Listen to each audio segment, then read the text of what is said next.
欢迎来到新兴消息频道，请订阅频道，所以大家不要错过当天最热门的新闻。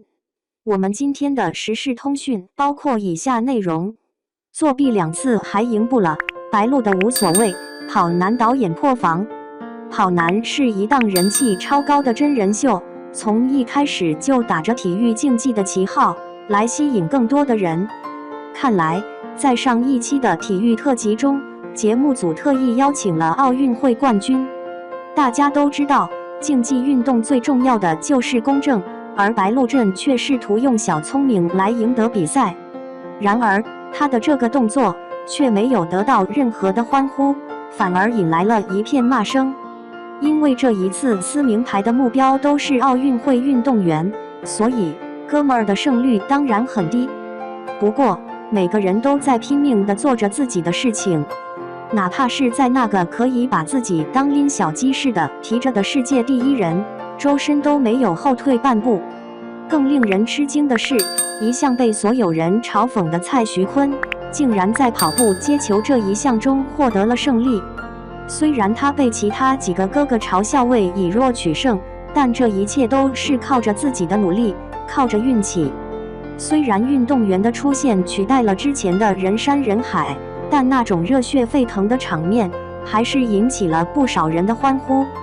原本他们还觉得这一次的试水会有很大的效果，结果却被白鹿用小聪明给破坏了他们辛辛苦苦准备好的一手好牌。当初进入跑男，白鹿的名气很大，最重要的原因就是他的大大咧咧，但是后来骂他的声音就变成了骂他的声音，而不是赞美。舞蹈与射击的比赛中，有专门的评委进行评分。一般情况下，7支战队都会跳一支舞，然后由裁判来看每一支战队的舞蹈，然后给每一支战队评分。一般情况下，如果你表现得好，那么你的成绩就会很高。不过白鹿并没有把这条规矩当回事，他心中已经有了自己的99，让自己这一方赢下比赛，这没有任何问题。但这才刚开场，就把裁判给拽走了，这算怎么回事？也有一些人表现得很镇定，他们站在自己的岗位上，做着自己该做的事情。一些心浮气躁的小队也学着白鹿的样子，朝着裁判的方向狂奔而去。不过还好，这位评委还是很给力的。评分结束之后，不少战队都拿到了满分，把白鹿的战队给甩在了身后。说到这里，他不禁有些感慨，自己竟然成了别人的累赘。然而这个错误并没有引起白鹿的警觉，在接下来的拔河中，他依然无视了总监交代的那些规矩。为了不让比赛变得一团糟，给观众留下更多的观赏性，所以在比赛开始前就有了一个规则，那就是候补选手要等比赛开始后再出场。第一场比赛之后，李晨的团队获胜。或许是因为自己这边的人处于劣势，所以白鹿的人都慌了神，在最后1秒钟前都往绳头上凑。一方是井然有序的降落，一方是匆匆忙忙的杀上来，两者之间的差距一目了然。按照保守的计算，白鹿以替补队员的身份至少多跑了5米，不过李晨的团队实力很强，并没有被这种作弊的情况吓到。在娱乐2字占据了整个栏目的每个角落，在公平、竞技之类的字眼中，搞笑的成分被忽略掉的时候，白鹿原的淡然也反映出栏目组的心态。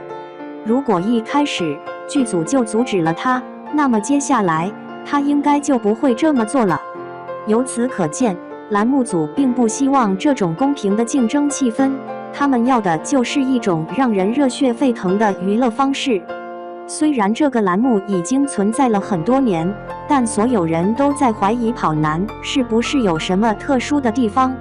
这个问题别说是现场的观众了，就算是现场的嘉宾们也都有过。在这一次的综艺中，陈哲远和范丞丞被请到了这个舞台上，两个人就像是一对哥们儿，上演了一出你争我夺的戏码。这种既刺激又刺激的比赛方式，让所有人都看得津津有味。到了最终，决定胜负的就是陈哲远还是宋雨琦，至于胜负，就要看他们拿到什么牌了。